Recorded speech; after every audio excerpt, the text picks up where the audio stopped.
വെറും 8000 രൂപ മാത്രമാണ് എനിക്ക് ബ്രില്യൻറ്റിൽ ആകപ്പാട് ചിലവായത്. ഫസ്റ്റ് ടൈമാണ് വീട്ടിൽ നിന്ന് മാറി നിൽക്കാൻ പോകുന്നത്. അപ്പോൾ അതിൻ്റേതായിട്ടുള്ള കുറച്ച് സാമ്പത്തികമായിട്ടൊക്കെ ബുദ്ധിമുട്ടി നിൽക്കുന്ന പല സ്റ്റുഡൻസും ഉണ്ടായിരിക്കും.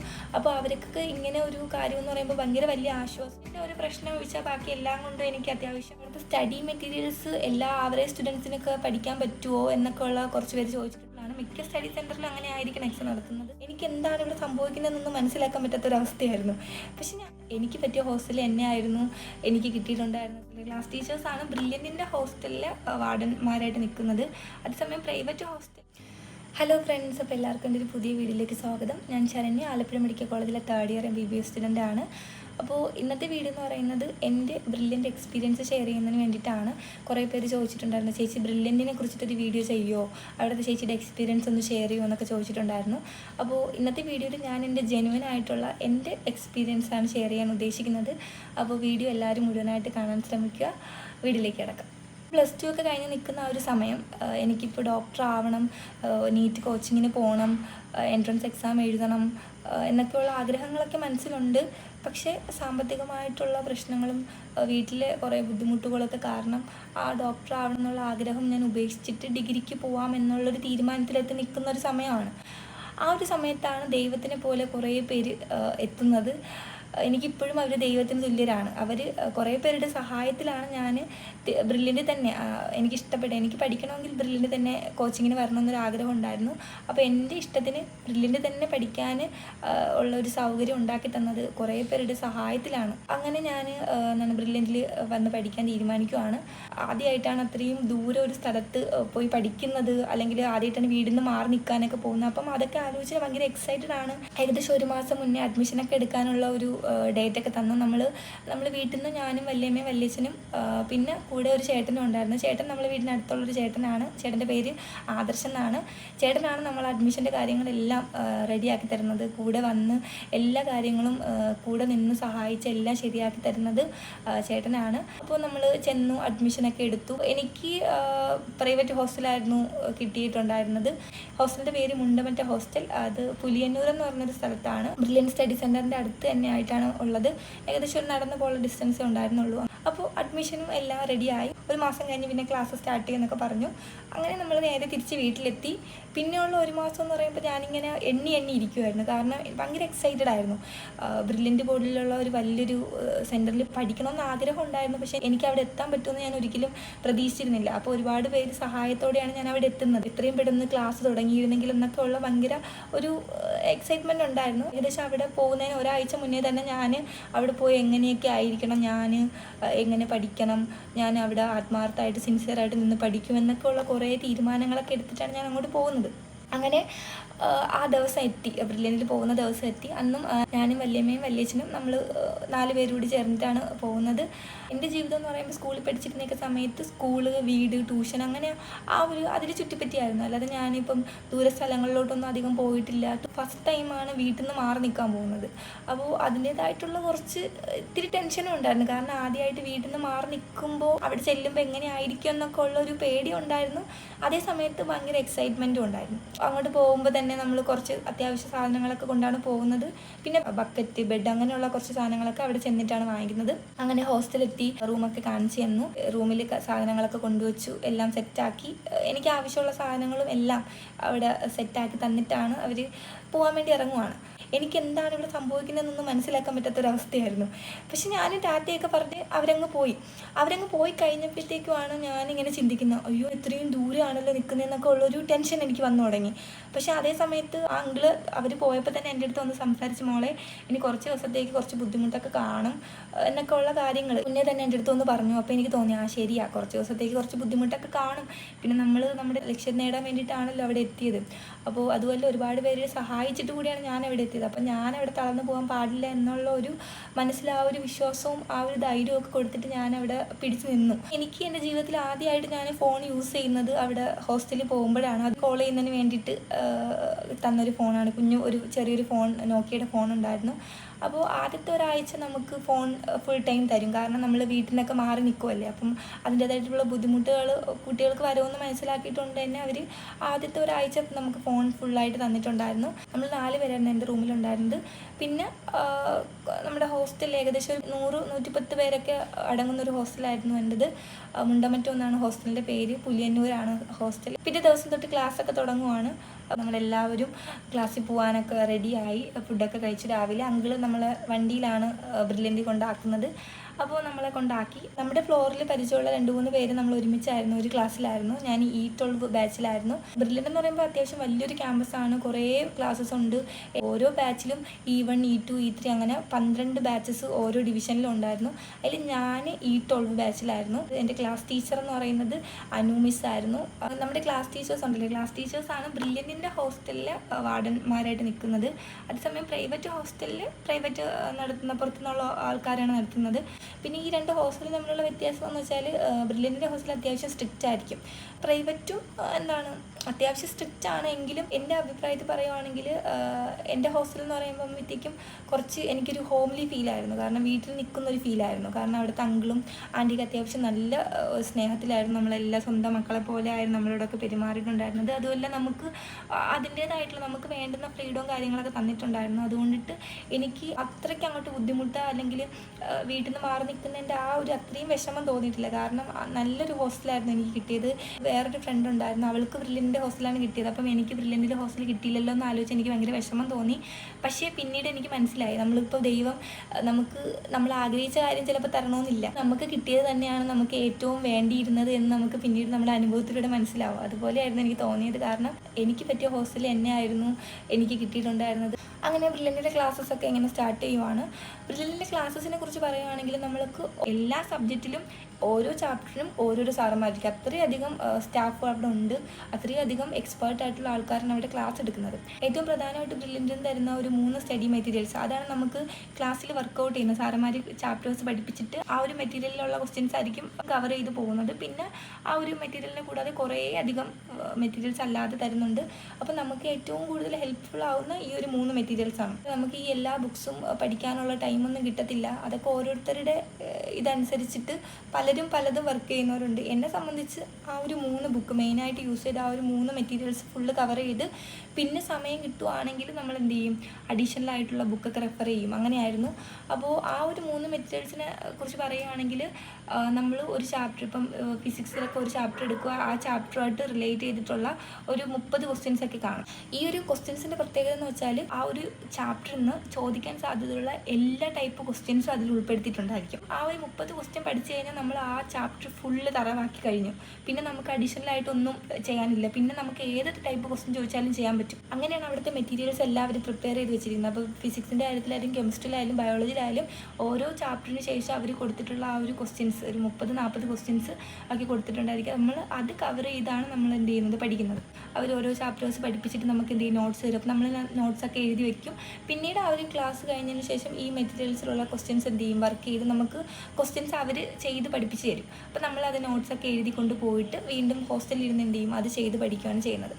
എല്ലാ ദിവസവും പഠിപ്പിക്കുന്നത് അന്നന്ന് ഇരുന്ന് പഠിക്കുക എന്നുള്ളത് ഏറ്റവും ഇമ്പോർട്ടൻ്റ് ആയിട്ടുള്ള കാര്യമാണ്. കാരണം നമ്മൾ പഠിക്കാതിരിക്കുമ്പോഴത്തേക്കും കുറേ അങ്ങായിപ്പോവും. പിന്നെ നമുക്ക് അത് കവർ ചെയ്ത് തീർക്കാൻ ഭയങ്കര ബുദ്ധിമുട്ടായിരിക്കും. നമുക്കവിടെ എല്ലാ ആഴ്ചയിലും നമുക്ക് മൺഡേ എക്സാം ഉണ്ട്. എക്സാമാണ് അവിടെ ഏറ്റവും മെയിനായിട്ട് അവർ ഫോക്കസ് ചെയ്യുന്ന ഒരു കാര്യം. അതുകൊണ്ടിട്ട് തന്നെ നമ്മളങ്ങ് പഠിക്കും. കാരണം എക്സാം ഉണ്ടല്ലോ എന്നുള്ള ഇതിൽ നമ്മൾ പഠിക്കും. അപ്പോൾ ആ ഒരാഴ്ച എന്ന് പറയുമ്പോഴത്തേക്കും ഒരുപാട് ക്ലാസ്സസ് കാണും. രാവിലെ ഒരു 8 മണി മുതൽ വൈകിട്ട് ഒരു 4 മണി വരെ ആയിരിക്കും ക്ലാസ് ഉള്ളത്. അപ്പോൾ നമ്മൾ ഉച്ചയ്ക്ക് കഴിക്കാനുള്ള ഫുഡൊക്കെ ഹോസ്റ്റലിൽ നിന്ന് കൊണ്ടായിരിക്കും പോകുന്നത്. അപ്പോൾ ഈ രാവിലെ മുതൽ വൈകിട്ട് വരെയുള്ള ക്ലാസ്സസ് ഓരോ ചാപ്റ്റേഴ്സും പല സബ്ജക്ട്സിലുള്ള പല സാറന്മാരായിരിക്കും വന്ന് പഠിപ്പിക്കുന്നത്. അപ്പോൾ നമ്മൾ എന്ത് ചെയ്യണം, അന്നുള്ള ചാപ്റ്റേഴ്സും കാര്യങ്ങളും നോട്ട്സൊക്കെ നമ്മൾ എഴുതിയതൊക്കെ അന്നിരുന്ന് പഠിക്കാൻ ശ്രമിക്കുക. പ്രോപ്പറായിട്ടൊരു കൺസിസ്റ്റൻ്റ് ആയിട്ട് മുന്നോട്ട് പോയില്ല എന്നുണ്ടെങ്കിൽ നമുക്ക് കുറച്ച് നാൾ കഴിയുമ്പോൾ ഫുള്ള് ഒരു ഭയങ്കര ഒരു ഭാരം പോലെ തോന്നും. കാരണം ഇതൊന്നും അങ്ങും ഇങ്ങും ആവാത്ത സ്ഥിതിയാവും. നമുക്ക് സൺഡേ ലീവാണ് അവിടെ, ഞായറാഴ്ച നമുക്ക് അവധിയാണ്. അപ്പോൾ ആ ഒരു ദിവസം എന്ത് ചെയ്യുക, പഠിക്കാത്തത് കവർ ചെയ്യാൻ പറ്റാത്തത് ടോപ്പിക്സ് എന്ത് ചെയ്യുക, സൺഡേ എന്ത് ചെയ്യുക, കവർ ചെയ്യാൻ ശ്രമിക്കുക. പിന്നെ അവിടുത്തെ എക്സാംസിൻ്റെ ഏറ്റവും എനിക്ക് പോസിറ്റീവായിട്ടുള്ള തോന്നിയൊരു കാര്യം എന്ന് വെച്ചാൽ നമ്മൾ നീറ്റ് എക്സാം എങ്ങനെയാണോ എഴുതുന്നത് അതേപോലെയാണ് അവിടുത്തെ എക്സാം നടത്തുന്നത്. നമ്മൾ OMR ഷീറ്റിൽ OMR ഒക്കെ ബബിൾ ചെയ്തിട്ടാണ് അവിടുത്തെ എക്സാം എഴുതുന്നത്. ഓരോ നീറ്റ് ആസ്പിരൻസിനും അത് ഭയങ്കര ഹെൽപ്ഫുള്ളാണ്. മിക്ക സ്റ്റഡി സെൻറ്ററിലും അങ്ങനെ ആയിരിക്കണം എക്സാം നടത്തുന്നത്. അപ്പോൾ നമ്മൾ +2 ഒക്കെ കഴിഞ്ഞ് ആദ്യമായിട്ട് നീറ്റ് എക്സാം എഴുതാൻ പോകുമ്പോൾ നമുക്ക് ഏറ്റവും കൂടുതൽ പേടിയുള്ളൊരു കാര്യമാണ് ഈ OMR ബബിളൊക്കെ ചെയ്യുന്നത്. കാരണം നമ്മുടെ രജിസ്റ്റർ നമ്പർ തെറ്റിപ്പോവോ അല്ലെങ്കിൽ എന്തെങ്കിലും ഒക്കെ ചെറിയ മിസ്റ്റേക്കൊക്കെ വരുമോ എന്നൊക്കെ ഉള്ള ഭയങ്കര ഒരു പേടി നമുക്ക് എല്ലാവർക്കും കാണും. അപ്പം ബ്രില്യൻറ്റിൽ എനിക്ക് ഏറ്റവും ഒരു ഇഷ്ടപ്പെട്ടൊരു കാര്യം എന്ന് വെച്ചാൽ ഇങ്ങനെ അവർ നീറ്റിൻ്റെ പാറ്റേണിൽ തന്നെ എക്സാം നടത്തുക എന്നുള്ളതാണ്. നമുക്ക് ആ ഒരു നീറ്റ് എക്സാമിനോടുള്ള ഒരു പേടിയുണ്ടല്ലോ, ആ ഒരു എക്സാം എഴുതുന്ന ആ ഒരു പേടി നമുക്ക് ഓരോ എക്സാം കഴിയുമ്പോഴും എന്ത് ചെയ്യും, കുറഞ്ഞു കിട്ടും. എല്ലാ എക്സാം കഴിയുമ്പോഴും അവരെന്ത് ചെയ്യും, റാങ്ക് ലിസ്റ്റ് ഇടും. എല്ലാ ബാച്ചിലും ആദ്യത്തെ റാങ്കുകാരുടെയൊക്കെ ഫോട്ടോ അവിടെ സ്ക്രീനിലൊക്കെ കാണിക്കും. അതുമാത്രമല്ല നല്ല റാങ്ക് വാങ്ങിച്ചിട്ടുള്ളവർക്കൊക്കെ എപ്പോഴും എന്ത് ചെയ്യും, ഒരുപാട് ഗിഫ്റ്റൊക്കെ അവർ എന്ത് ചെയ്യും, പ്രൊവൈഡ് ചെയ്യും. കുട്ടികളെ കൂടുതൽ ആ ഒരു പഠിത്തത്തിലോട്ട് എത്തിക്കുക, അല്ലെങ്കിൽ അവർക്ക് കൂടുതൽ ഇഷ്ടം വരുത്താൻ വേണ്ടിയിട്ടുള്ള കാര്യങ്ങളൊക്കെ അവർ മാക്സിമം ചെയ്യുന്നുണ്ട്. പിന്നെ നമുക്ക് എന്ത് ചെയ്യും, നമുക്ക് റിസൾട്ട് പോലെ ഒരു ചെറിയ ഷീറ്റ് പേപ്പർ തരും. ആ ഷീറ്റിൽ നമ്മുടെ പേരും നമ്മുടെ റാങ്കും കാണും. പിന്നെ നമുക്ക് വന്ന നെഗറ്റീവ്സ്, ആ എക്സാമിൽ നമുക്ക് വന്ന നെഗറ്റീവ്സ് ഏതൊക്കെ ക്വസ്റ്റ്യൻസ് ആണ് എന്നുള്ളത് ക്വസ്റ്റ്യൻ നമ്പേഴ്സും കാണും. അങ്ങനെയാണ് അവിടുത്തെ എക്സാമൊക്കെ അവർ നടത്തുന്നത്. പിന്നെ എക്സാമിനെ കുറിച്ച് പറയുമ്പോൾ അവിടുത്തെ എക്സാമൊക്കെ അത്യാവശ്യം നല്ല ഇത്തിരി ടഫായിട്ടുള്ള എക്സാമാണ് അവർ ഇടുന്നത്. എബോ ആവറേജ് ആയിട്ടുള്ള എക്സാമാണ് അവർ നടത്തുന്നത്. ആദ്യമൊക്കെ എനിക്ക് ബുദ്ധിമുട്ട് തോന്നി. പിന്നെ മനസ്സിലാക്കിയ ഒരു കാര്യം, നമ്മൾ എപ്പോഴും കുറച്ച് ലെവലുള്ള ക്വസ്റ്റ്യൻസ് ചെയ്യുന്നത് തന്നെയാണ് നല്ലത്. കാരണം നമ്മൾ നീറ്റ് പോലുള്ള അത്രയും കോമ്പറ്റേറ്റീവ് ആയിട്ടുള്ളൊരു എക്സാമിന് വേണ്ടിയിട്ട് പ്രാക്ടീസ് ചെയ്യുമ്പോൾ അത്യാവശ്യം ലെവലുള്ള ക്വസ്റ്റ്യൻസ് തന്നെ ചെയ്ത് പഠിക്കണം. പിന്നെ എൻ്റെ അടുത്ത് ചോദിച്ചിട്ടുണ്ട്, ചേച്ചി അവിടുത്തെ സ്റ്റഡി മെറ്റീരിയൽസ് എല്ലാ ആവറേജ് സ്റ്റുഡൻസിനൊക്കെ പഠിക്കാൻ പറ്റുമോ എന്നൊക്കെ ഉള്ള കുറച്ച് പേര് ചോദിച്ചിട്ടുണ്ടായിരുന്നു. ഉറപ്പായിട്ടും പറ്റും. കാരണം ആവറേജ് സ്റ്റുഡൻസ് അവിടെ എത്തുന്നുണ്ട്. പലർക്കും അവിടെ നിന്ന്, ആവറേജ് സ്റ്റുഡൻസായ പലർക്കും അവിടെ നിന്ന് തന്നെ പഠിച്ചിട്ട് MBBS അഡ്മിഷൻ കിട്ടുന്നുണ്ട്. അപ്പോൾ ഒരു ആവറേജ് സ്റ്റുഡൻറ്റിന് ചെയ്യാൻ പറ്റുന്ന രീതിയിൽ തന്നെയാണ് അവിടുത്തെ മെറ്റീരിയൽസൊക്കെ തയ്യാറാക്കിയിട്ടുള്ളത്. മാത്രമല്ല നമ്മളിപ്പോൾ മെറ്റീരിയൽസ് നമ്മൾ ഒറ്റയ്ക്കല്ല ചെയ്യുന്നത്. നമുക്ക് ക്ലാസ് എടുക്കുമ്പോൾ ഓരോ ചാപ്റ്റർ കഴിയുമ്പോഴും ആ മെറ്റീരിയൽസ് വെച്ചിട്ടാണ് വർക്ക് ചെയ്ത് പോകുന്നത്. അതുകൊണ്ടിട്ട് തന്നെ നമുക്ക് അവിടുത്തെ മെറ്റീരിയൽസ് ചെയ്യാൻ ബുദ്ധിമുട്ടില്ല. നമുക്ക് അതിന് ഓൾറെഡി നമുക്ക് എന്ത് ചെയ്യും, അവർ എങ്ങനെയാണ് ചെയ്യേണ്ടതെന്നൊക്കെ ഉള്ള ക്ലാസ്സിൽ പഠിപ്പിച്ച് തരും. പിന്നെ നമുക്ക് സമയം കിട്ടുന്നതനുസരിച്ച് അവരുടെ കുറേ മെറ്റീരിയൽസ് ഉണ്ട്. അപ്പോൾ നമുക്ക് ഇഷ്ടമുള്ളത് എടുത്ത് ക്വസ്റ്റ്യൻസ് ചെയ്യാം. നമ്മൾ എത്രത്തോളം ക്വസ്റ്റ്യൻസ് ചെയ്യുന്നു അത്രത്തോളം നമുക്ക് എന്ത് ചെയ്യാൻ പറ്റും, എക്സാമിന് കൂടുതൽ മാർക്ക് സ്കോർ ചെയ്യാൻ പറ്റും. അത് നമുക്ക് അവിടെ നിന്ന് തന്നെ മനസ്സിലാവുക ഒരു കാര്യം. ബ്രില്യൻറ്റിൽ നിന്നൊക്കെ പറയുമ്പോഴത്തേക്കും അവിടെ വരുന്ന സ്റ്റുഡൻസ് എല്ലാവരും എന്താണ്, നമ്മളെപ്പോലെ ആ ഒരു സീറ്റിന് വേണ്ടിയിട്ട് പഠിക്കാൻ എത്തുന്നവരാണ്. അപ്പോൾ ഫുള്ളൊരു കോമ്പറ്റേറ്റീവ് മൈൻഡാണ് എല്ലാവർക്കും. അപ്പോൾ നമുക്ക് അവിടെ ഒരു ഫ്രണ്ട്ഷിപ്പ് സർക്കിളൊക്കെ ഉണ്ടാക്കാൻ പറ്റുമോ എന്ന് ഒക്കെ ചോദിച്ചാൽ, എന്നെ സംബന്ധിച്ച് അവിടെ ആദ്യമൊക്കെ അധികം നമുക്ക് അങ്ങനെ പേഴ്സണൽ കാര്യങ്ങൾ സംസാരിക്കാനോ അല്ലെങ്കിൽ കൂടുതൽ കൂട്ടാകാനോ ഉള്ള ഒരു സമയമൊന്നും ഇല്ല. കാരണം എല്ലാവരും ക്ലാസ്സിൽ പോകുന്നു, തിരിച്ചു വരുന്നു, അപ്പം തന്നെ പഠിക്കാൻ പോകുന്നു. അവരുടെ കാര്യങ്ങൾ, നമ്മൾ സ്വന്തം കാര്യങ്ങൾ മാത്രമാണ് നോക്കിക്കൊണ്ടിരുന്നത്. അല്ലാതെ അതിനിടയിൽ മറ്റുള്ളവരുമായിട്ട് സംസാരിക്കാനോ നമുക്കതിനുള്ള ഫ്രീഡം നമ്മുടെ ഹോസ്റ്റലിൽ ഉണ്ടായിരുന്നു. പക്ഷെ നമ്മൾ അധികം അങ്ങനെ ചെയ്തിട്ടില്ല. കാരണം നമുക്ക് എല്ലാവർക്കും ആ ഒരു പഠിക്കണം എന്നുള്ള ഒരു മൈൻഡിലായിരുന്നു. കാരണം എല്ലാ ആഴ്ച എക്സാമും കാര്യങ്ങളൊക്കെ ഉണ്ട്. പിന്നെ നമുക്ക് എല്ലാ ദിവസവും ക്ലാസ്സസ് എടുക്കുന്നുണ്ട്. അപ്പോൾ അന്നുള്ള പോർഷൻസൊക്കെ അന്നു തന്നെ കവർ ചെയ്ത് പോകണം. അതിനിടയിൽ നമുക്ക് അങ്ങോട്ടും ഇങ്ങോട്ടും സംസാരിക്കാനൊക്കെ ഉള്ള സമയം വളരെ കുറവാണ്. പിന്നെ ബ്രില്യൻറ്റിൻ്റെ ഹോസ്റ്റലിലും അധികം അങ്ങോട്ടും ഇങ്ങോട്ടും സംസാരിക്കാനൊന്നുള്ള സാഹചര്യമൊന്നുമില്ല. അത്യാവശ്യം സ്ട്രിക്റ്റ് ആണ്. പ്രൈവറ്റ് ഹോസ്റ്റലിനെയും കാട്ടി സ്ട്രിക്റ്റ് ആണ് ബ്രില്യൻറ്റ് ഹോസ്റ്റൽ എന്ന് പറയുന്നത്. പിന്നെ ഒരു കണക്കിന് നല്ലതാണ്. ചിലർക്ക് കുറച്ച് എന്താണ്, നമ്മൾ പുറമേ നിന്ന് കൺട്രോൾ ചെയ്യുന്നത് ചിലർക്ക് നല്ലതായിരിക്കും. കാരണം ആ ഒരു പഠിത്തത്തിനുള്ള ഒരു പേടിയും ചൂടൊക്കെ കിട്ടുമല്ലോ. അപ്പോൾ എന്നെ സംബന്ധിച്ച് എനിക്ക് അങ്ങനെ അധികം കൺട്രോൾ ചെയ്യുന്ന ഇഷ്ടമല്ല. കാരണം എനിക്ക് എൻ്റെ കാര്യങ്ങളൊക്കെ സ്വന്തമായിട്ട് എൻ്റെ ഇഷ്ടത്തിന് ചെയ്യുന്നതാണ് ഇഷ്ടം. കാരണം ഇപ്പോൾ പഠിക്കുന്ന കാര്യമായാൽ പോലും എനിക്ക് എൻ്റേതായിട്ടുള്ള കംഫർട്ടിൽ ചെയ്യുന്നതാണ് ഇഷ്ടം. ആരും ഉപദേശിച്ചോ അല്ലെങ്കിൽ ആരും നിർബന്ധിച്ചോ എനിക്കത് ചെയ്യാൻ പറ്റത്തില്ല. അപ്പോൾ അതുകൊണ്ട് തന്നെ എന്നെ സംബന്ധിച്ച് എനിക്ക് കിട്ടിയ ഏറ്റവും നല്ലൊരു ഹോസ്റ്റൽ തന്നെയായിരുന്നു മുണ്ടമറ്റ ഹോസ്റ്റൽ. ആദ്യമൊക്കെ നമുക്ക് അങ്ങനെ സമയം കിട്ടിയിട്ടുണ്ടായിരുന്നില്ല. പിന്നെ കുറച്ച് നാളൊക്കെ കഴിയുമ്പോഴത്തേക്ക് എന്താ പറയുക, നമ്മൾ എല്ലാവരും പതിയെ കൂട്ടായൊക്കെ തുടങ്ങി. പിന്നെ അവസാന സമയത്താണ് നമ്മൾ അത്രത്തോളം പലരുമായിട്ട് നമ്മൾ ഒരു ഫ്രണ്ട്ഷിപ്പ് സർക്കിളൊക്കെ ഉണ്ടാകുന്നത് അവസാന സമയത്താണ്. അവിടുത്തെ ആ ഒരു ഫ്രണ്ട്സൊക്കെ ഇപ്പോഴും കോണ്ടാക്റ്റ് ഉണ്ട്. അവരുടെ ഫാമിലി ആയാലും അത്യാവശ്യം നല്ല രീതിയിൽ ഇപ്പോഴും കോണ്ടാക്റ്റൊക്കെ ഉണ്ട്. എല്ലാവർക്കും അങ്ങനെ നല്ല ഫ്രണ്ട്ഷിപ്പ് സർക്കിൾ ഉണ്ടാക്കാൻ പറ്റണമെന്നൊന്നും ഇല്ല. പഠിത്തത്തിൽ മാത്രം ശ്രദ്ധിച്ചായിരിക്കും നമ്മൾ മുന്നോട്ട് പോകുന്നത്. പിന്നെ ബ്രില്യൻറ്റിനെ കുറിച്ച് പറയേണ്ട അടുത്ത ഏറ്റവും പ്രധാനപ്പെട്ട ഒരു കാര്യം അവിടുത്തെ ലൈബ്രറിയാണ്. അപ്പോൾ അവിടെ അത്യാവശ്യം എല്ലാ ബുക്സും, നീറ്റ് JEE ഒക്കെ പോലുള്ള ഒരു കോമ്പറ്റേറ്റീവ് എക്സാമിന് വേണ്ടിയിട്ട് പ്രിപ്പയർ ചെയ്യാൻ വേണ്ടിയിട്ടുള്ള എല്ലാ ബുക്സും അവിടുത്തെ ലൈബ്രറി അവൈലബിൾ ആണ്. അപ്പോൾ നമുക്ക് എന്ത് ചെയ്യാൻ പറ്റും, നമുക്ക് അവിടെ പോയി ബുക്സൊക്കെ എടുത്തിട്ട് നമുക്ക് ഹോസ്റ്റലിൽ കൊണ്ടുവച്ച് പഠിക്കാം. നമുക്ക് പുറത്തുനിന്ന് ബുക്സ് വാങ്ങിക്കേണ്ടി വന്നിട്ടില്ല. അത്രയും വലിയൊരു ലൈബ്രറി ഉണ്ട്.